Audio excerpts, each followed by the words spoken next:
Cette fois c'est la fin, on se retrouve pour une nouvelle vidéo Lego. Aujourd'hui, vidéo magazine Lego Ninjago Legacy Comics du mois d'août 2025. Et on commence direct avec les mini-figurines. Juste ici, vous avez la figurine de Kai, ici dans sa tenue Dragon Rebelle, une figurine exclusive à ce magazine. En effet, sans les épaulettes, elle est exclusive. Avec les épaulettes, on la retrouve effectivement dans le set de la technique du Dragon Rebelle de Kai. Et finalement, c'est cette cagoule dorée qui fait tout, puisque sinon, avec une cagoule différente, toujours en dual molded, avec cette fois-ci du dark red et du rouge simple, on la retrouve cette fois-ci dans le robot élémentaire du feu de Kai. Donc effectivement, une figurine, on va dire, semi-exclusive, mais quand même dans certains sets. C'est pas la chaîne la plus commune, donc l'avoir dans le magazine, c'est quand même plutôt sympa. Avec donc cette cagoule, que je trouve d'ailleurs très sympa également, ici en doré et en rouge, encore dual molded comme je l'ai dit tout à l'heure. On a également une très belle double expression faciale juste ici, qu'on verra tout à l'heure, et un torse et jambes, comme je l'ai dit également, qu'on retrouvera dans le robot élémentaire du feu de Kai, ou aussi, du coup, dans la technique du Dragon Rebelle de Kai. L'arrière du torse est lui aussi détaillé avec marqué Kai à l'arrière en Ninjago. Si je retiens maintenant la cagoule, on va pouvoir apercevoir ici la première expression faciale avec un Kai très confiant et souriant. Et à l'inverse, un Kai énervé qui a mauvaise mine mais qui est aussi très déterminé avec cette visière où on ne perçoit pas ses yeux. En termes d'accessoires, un simple katana doré. Juste ici, vous avez la mission de Cinder, une figurine pas vraiment exclusive, mais quand même assez cool de retrouver dans le magazine. En effet, figurine qu'on retrouve dans pas mal de sets, surtout des sets assez onéreux.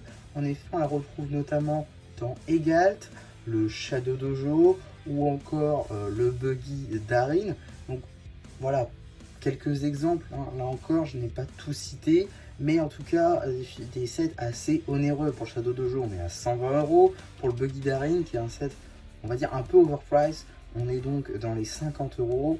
Et pour ce qui va être des Galt, on est à 70 €. Évidemment, ce sont des sets qui sont trouvables moins chers. Mais quand même, c'est une chaîne qui est un petit peu plus compliqué à trouver. Et donc, l'avoir dans le magazine, c'est quand même plutôt sympa. Et donc, cette pièce très cool, qui n'est pas exclusive à cette figurine, on la retrouve très récemment sur la chaîne de Twitchy Team, qui normalement c'est un mood de 2017 qui est venu avec le film Lego Batman sur la chaîne du Joker. Ce qui est de la tête, c'est une nouvelle tête de janvier 2024 avec donc deux expressions faciales qui sont topographiées donc sur cette tête grise transparente, franchement très sympathique, avec donc le visage de Cinder tel qu'on peut le voir dans la série, mais également un deuxième qu'on va voir avec un masque de fumée. On a également ici la petite pièce de fourrure, une pièce très sympathique en sand blue, très belle couleur qui matche assez bien avec le earth blue, qui est donc la couleur du torse et des jambes, avec de très belles topographies, notamment concernant le clan des loups, avec diverses écriteaux. C'est franchement du plus bel effet. On a également de beaux détails à l'arrière du torse. Et voilà en ce qui concerne la seconde expression faciale avec cette topographie argentée. En termes d'accessoires, une épée à lame torsadée en brick build. Dans la carte, juste ici, vous avez la carte en édition limitée numéro LE17 Zane. Elle appartient à la série 7 de cartes à jouer et à collectionner Lego Ninjago Dragon Rising. Et donc voilà, maintenant qu'on a fait le tour des diverses surprises, on va pouvoir très rapidement regarder juste ici la boîte en métal qui, vraisemblablement, a été prise d'un magazine qui a été retourné. Pourquoi je dis ça? Tout d'abord, puisque on peut le voir ici, elle est légèrement enfoncée la boîte. Donc ça, c'est un premier défaut. Ensuite, on a également un petit peu de peinture qui est sortie ici. Et moi qui en fais la collection, c'est un petit peu dommage. Alors oui, j'ai déjà la boîte, donc c'est pas comme si j'en attendais quelque chose de celle-ci. Mais je m'attends quand même à avoir un produit en bon état en fait quand j'achète ce magazine-là. Chose qui n'a pas été le cas malheureusement. Et je m'en suis rendu compte qu'après. Donc bon, j'aurais peut-être pu changer avec un autre. En tout cas, c'est un peu dommage. Au moins, elle s'ouvre, il n'y a pas de souci là-dessus. Bon, ça, c'est pas, il n'y a pas de problème. On a également donc à l'arrière le numéro d'item ainsi que l'échelle. Et voilà. Alors, petite chose que j'avais pas remarqué, par contre, Limited Edition Box, mais ici, il y a marqué Kai. Je sais pas si c'était le cas aussi sur les autres boîtes en métal. Pour le coup, j'avoue, j'ai pas du tout fait gaffe. Je m'en suis rendu compte que maintenant. Donc, je sais pas vraiment. N'hésitez pas à me dire si vous le savez en commentaire, ou sinon je mettrai un commentaire épinglé peut-être. Je sais pas, on verra. En tout cas, je vais regarder avec ma boîte que j'avais du premier numéro, parce que c'est tiré d'un ancien numéro évidemment, comme à chaque fois. En tout cas, toujours cool, mais forcément, ça implique que ça augmente le prix. Donc voilà, j'ai envie de dire qu'il fallait pas s'étonner, mais bon, soit. Donc, on est sur un magazine classique à 8,99 €. 9 € le magazine, ça fait mal. Mais bon, on a donc, pour commencer, une petite publicité pour le magazine Lego Star Wars en général, avec 2 anciens numéros, dont celui de mars et celui d'août, si je ne dis pas de bêtises, 2024, avec celui du Shock Trooper qu'on va retrouver d'ailleurs dans le prochain magazine Star Wars le mois prochain, et également un film de Sabine Wren, qui était vraiment un très très bon numéro pour le coup. On a également un petit sommaire et la première BD, Suivons ce camion. BD qui sera évidemment disponible sur la chaîne BD, cela va de soi. Petite publicité juste ici pour le magazine Ninjago Dragon Rising d'août 2025 qui est déjà en vidéo sur la chaîne. D'ailleurs c'est marrant parce que là on est dans Shintaro du coup et le numéro d'avant je crois qu'on était à Shima, le numéro encore d'avant on était, numéro pardon de mai 2024 on était dans le premier royaume. Donc ouais, ils essaient de faire dans tous les royaumes de Ninjago pour la pub, ça c'est plutôt marrant parce que ça colle avec le truc des terres fusionnées. On a également juste ici la suite de la BD. Voilà, on continue puisque ce n'est pas le sujet du jour. On a également une petite publicité pour l'abonnement juste ici avec qui comprend du coup le magazine Dragon Rising et le magazine Ninjago Legacy. On a également une deuxième BD, elle aussi disponible sur la chaîne BD. Tac, voilà, on continue, on passe assez vite dessus.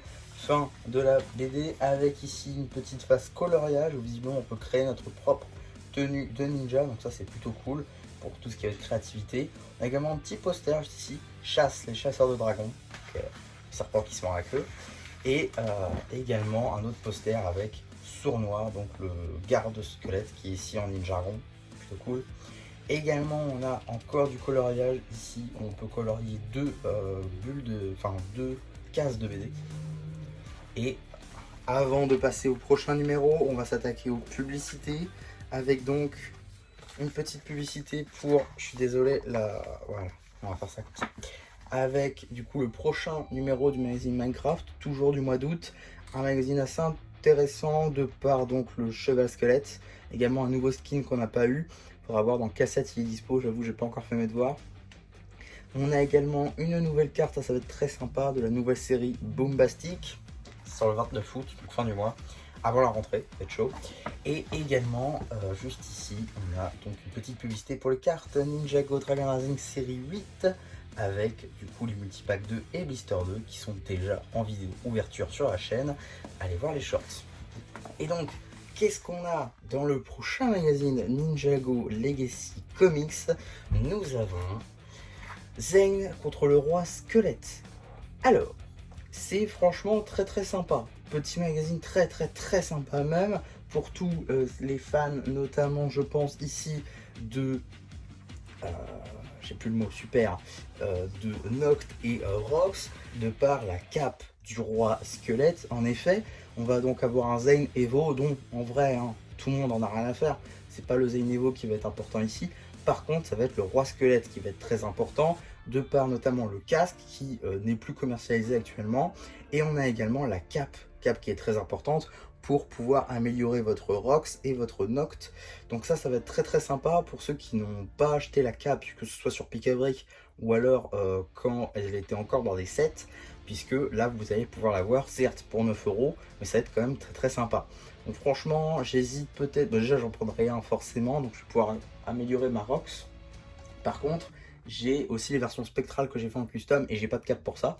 Donc je sais pas si j'irai jusqu'à acheter 18 € de magazine pour 2 caps, ça fera peut-être un peu cher, mais on verra. En tout cas, un très très bon magazine qui je pense en contentera beaucoup et j'en reparlerai évidemment le 10 octobre pour que si vous ayez oublié d'ici là, je vous le rappelle. En tout cas, je pense que ça va plaire notamment à Darkfire. Si tu regardes sa vidéo, allez vous abonner, ça peut être sympa. Parce que lui-même m'avait dit qu'il cherchait des caps pour Noct et Rox. Donc là, ça va être plutôt sympa. Donc franchement, un bon magazine qui s'annonce pour le prochain. J'ai très très hâte du coup de pouvoir avoir cette cape. Plutôt cool. En vrai, je sais pas si c'est fait exprès ou pas, parce que je crois que c'est un vieux numéro. Celui-ci date de juin 2024. Et la surprise d'avant date de janvier 2024. Donc je sais pas si c'est fait exprès ou pas, mais franchement si c'est pas fait exprès, bah je pense qu'ils vont revendre des tonnes parce que pour avoir ces capes là, puisqu'étant donné qu'elles sont plus commercialisées, ça peut être franchement très intéressant. En tout cas voilà ce que j'avais à dire sur ce petit magazine Ninjago Legacy Comics. J'espère en tout cas que ça vous aura plu. Surtout n'hésitez pas à me le dire en commentaire, n'hésitez pas non plus à liker la vidéo, à vous abonner. Et voilà, bah du coup c'est un peu qui vous dit bye bye.